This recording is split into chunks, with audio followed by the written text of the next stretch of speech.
pessoal, estamos aqui para mais um programa Saúde é Felicidade. Hoje o nosso tema é ansiedade e estamos aqui com convidados muito importantes que vão nos ajudar, nos orientar sobre como tratar ou prevenir a ansiedade.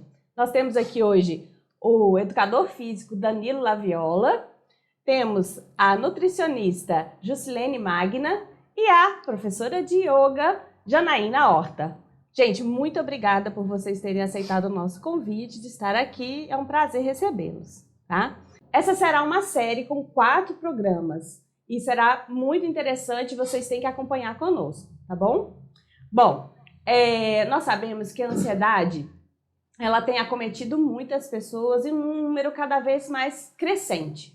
Infelizmente, é um mal que acomete de forma muito profunda as pessoas, causando um transtorno muito grande, porque a ansiedade faz com que a pessoa veja o mundo com um olhar catastrófico, pensando sempre que algo ruim vai acontecer, chegando ao ponto de ter até efeitos físicos no próprio corpo, como palpitações, falta de ar, e é muito incômodo viver com ansiedade. E é por isso que a gente vem falar sobre isso hoje. Bom, lógico que a terapia é um grande aliado, uma grande aliada para a gente tratar a ansiedade, combater a ansiedade, prevenir a ansiedade. Tá? E eu estou aqui hoje então com o Danilo e ele vai falar um pouquinho para a gente sobre a importância da atividade física em relação à ansiedade, né, Danilo? Perfeito. Bem, antes de mais nada eu queria mais uma vez agradecer pelo convite aí da Brenda, convite da Eliane, é um prazer estar aqui com vocês.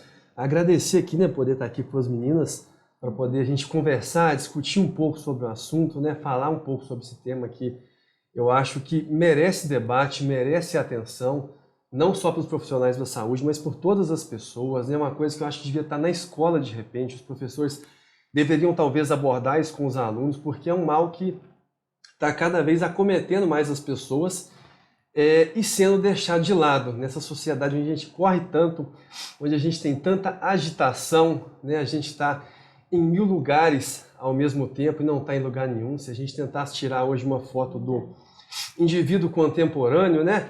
Ele está aqui um tempo inteiro tentando se recuperar de um passado que já foi, ele está ao mesmo tempo tentando render aqui para ganhar mais num futuro que ele nem sabe se vai chegar. Então, se você tentasse tirar uma foto dele aqui, ia sair um borrão provavelmente, porque ele não está em lugar nenhum, ele está ansioso, ele está agitado, ele está com taquicardia, ele está parado aqui conversando e a mão dele está suando de nervoso porque ele tem um trabalho para entregar, ele tem um boleto chegando. Então a gente precisa muito conversar sobre isso para trazer as pessoas um pouco para o chão, coloca o pé no chão, calma, respira, foca no que você está fazendo aqui, esquece um pouquinho o que está lá na frente. Sim, Danilo, e é importante você falar sobre isso, porque além de falar mais, divulgar mais, é preciso ir quebrando alguns paradigmas que ainda existem em relação à ansiedade.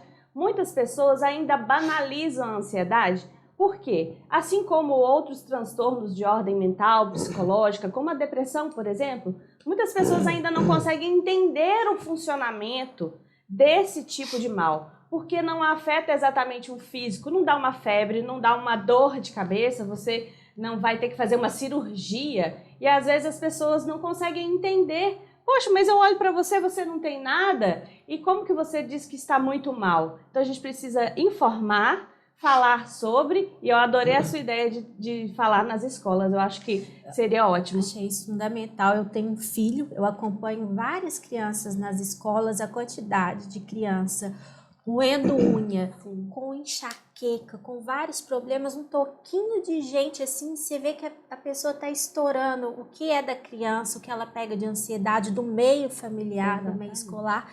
Trabalhar a ansiedade é muito importante também no meio escolar. Quando ele falou isso, eu peguei na hora. Isso mesmo, Janaína, concordo plenamente. É muito importante. Eu tenho um primo que ele era criança, ele tinha uma rodinha que ele ficava rodando, a mão suando, criancinha. O que você está fazendo, primo? Eu estou desestressando. Então, já criancinha, ele já tinha noção que ele estava estressado, que ele estava ansioso.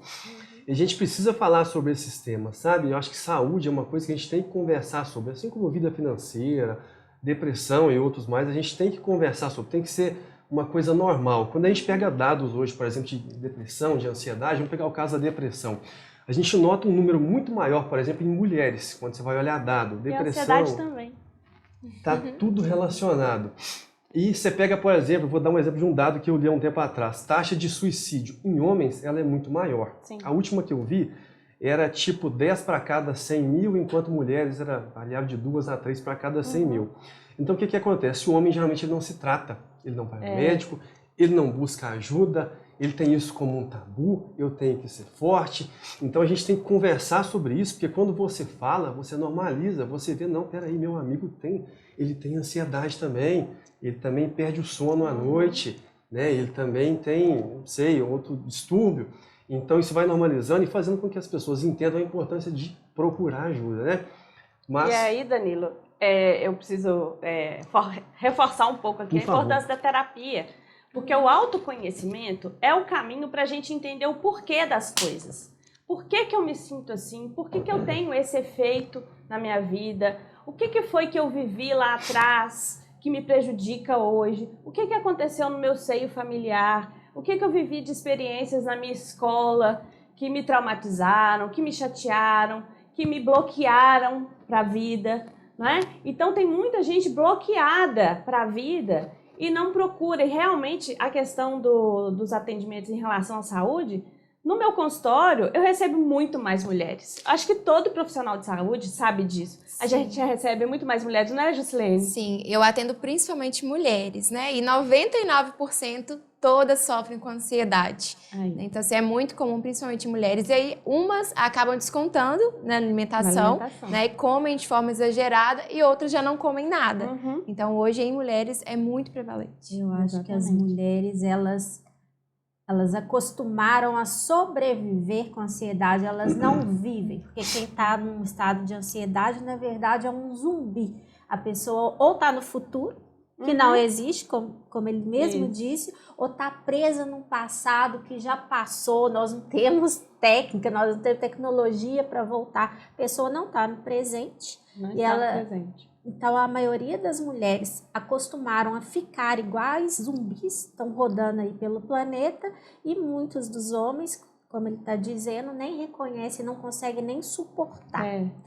E isso é muito triste. O yoga, ele vem falar disso. O yoga é ter um controle das situações mentais, psíquicas, emocionais, para você estar no momento presente. Exatamente. É o que a gente mais precisa, viver o presente, aproveitar o presente, porque se a gente está lá no passado, quem tem depressão vive muito lá no passado, quem tem ansiedade vive muito lá no futuro. Mas o presente, o que o próprio nome diz, gente? A palavra diz, é presente. É pra gente desfrutar, é pra gente viver, pra gente estar ali com as coisas boas e as coisas ruins, porque as coisas ruins nos servem de quê? De experiência, de aprendizado, não é? Então a gente precisa ter esse cuidado.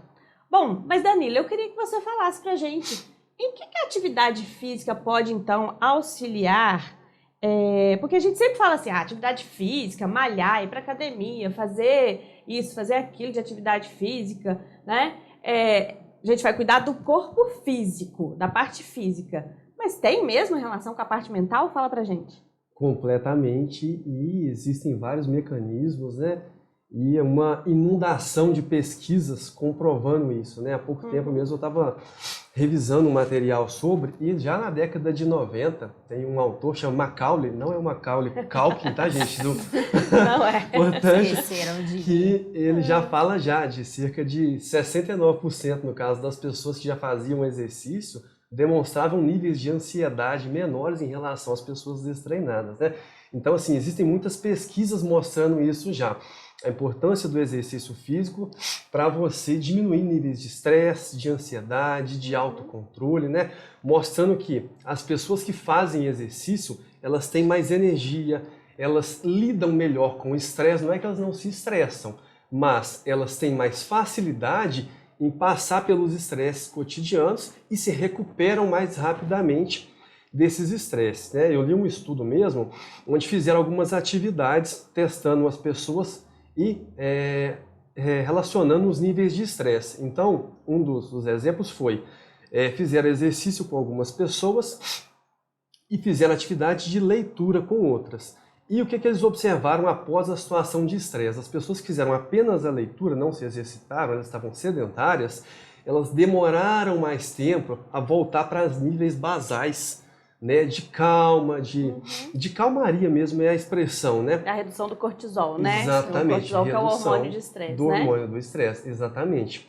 Enquanto as pessoas que eram treinadas, que faziam exercício, voltaram muito, se acalmavam muito mais rápido, né, e tocavam a vida. Então, as pessoas que treinam, que são mais treinadas, tendem a lidar mais facilmente com o estresse e se recuperar mais fácil dele.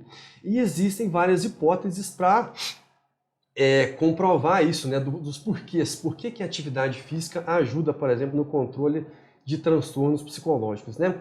Um que eu considero muito importante, que é um pouco do que a gente falou aqui anteriormente, que é o time out, que é o quê? É um momento onde a pessoa está fazendo exercício, ela desliga, né, da correria dela, ela pega o fone de ouvido dela, bota a música que ela gosta, nossa, agora eu vou correr. Então ela dá uma desligada. Esse é um dos efeitos aí, dos mecanismos, né? Ajuda a ter aquela tensão, né? Exatamente, te faz, né, te tira do seu estresse, te tira da briga que você teve com o seu marido, com a sua esposa, dos seus boletos para pagar, né? E você tá ali naquele momento, você tá correndo, você tá ouvindo a sua música ali, cantando Katy Perry, sei lá, e você tá concentrado, você tá vivendo aquele momento. Então, um dos pontos do exercício é esse, né? E aí entra uma atividade em grupo, por exemplo, você está ali socializando, você está conversando com outras pessoas, você tem uma sensação maior de mestria, de domínio do que você está fazendo, de sucesso, está jogando futebol, você faz um gol, todo mundo comemora com você, todo mundo vibra. Então tem esse time out, essa sensação de, nossa, eu tenho domínio sobre o que eu estou fazendo, né? E a gente pode ir para mecanismos mais fisiológicos, como por exemplo, a hipótese das endorfinas, né, que são os hormônios que o nosso corpo produz. O que acontece com uma pessoa que está estressada, que está ansiosa, que passou por algum tipo de estresse, né? Ela não está dormindo, ela não está comendo direito.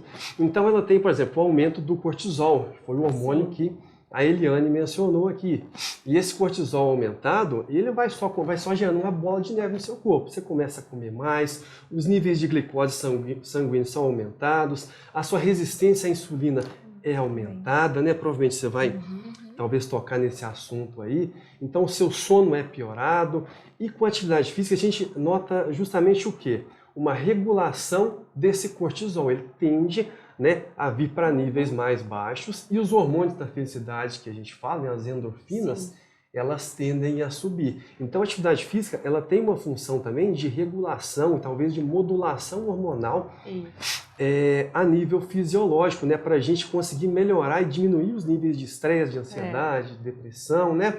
Você pega, por exemplo, se o cortisol está muito alto, né, o que é comum comecinho do dia, você acordou, você despertou, o cortisol sobe para você acordar, né? Ao longo do dia a tendência é ele ir caindo, e aí a melatonina, né, o hormônio do sono, ir subindo, enquanto o cortisol vai baixando, a melatonina vai subindo, para você o quê? Ir relaxando e conseguir dormir. Você está muito estressado? Né, Danilo? Dentro do funcionamento normal do corpo, né? No indivíduo, é importante pleno. a gente falar que o nosso corpo precisa do cortisol, né? Exatamente. Só que quando está desregulado... Ele é essencial para a vida, entendeu? Sim. E no indivíduo normal, então, ele vai baixando ao longo do dia, melatonina subindo, para a pessoa conseguir dormir bem. Se está desregulado, se está estressado, está ansiosa, dá 10 horas da noite, no indo lá embaixo, você está pilhado, assim.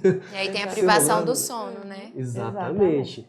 Então aquilo vai gerando uma bola de neve. Então a atividade física ela vem para te ajudar a regular isso. E se você acorda cedo, exemplo da nossa atleta Eliane Messias aqui, que faz exercício 6, 7 horas da manhã. 7 ela já está voltando. Então olha, detalhe, 7 já está de volta, né? Então, a pessoa que treina cedo, ela facilita muito essa regulação. Então, você passa o dia mais produtivo, mais alegre. Olha esse sorriso aqui, super feliz. Certeza que correu 50 quilômetros hoje. Oxi, com certeza. Pergunta lá pro meu instrutor se não. Viu? É isso mesmo, né, Danilo? Então, assim, sem dúvida, a atividade física é fundamental, deve estar presente, tem que estar presente na nossa vida. Ah, mas eu não posso pagar. Ah, gente, vai fazer uma caminhada, vai correr, né? Tá tudo certo. E no próximo programa a gente fala mais sobre esse assunto, tá bom? Fique conosco.